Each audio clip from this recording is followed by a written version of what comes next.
कुछ मैं आप लोगों को इंपॉर्टेंट रीजंस देने वाला हूं कि एक छोटा सा गार्डन सेटअप करना क्यों ज़रूरी होता है।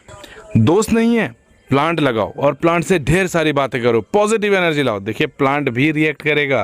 प्लांट सुनते हैं, फील करते हैं। ये किसने कहा था? आप लोग कमेंट में बताइए।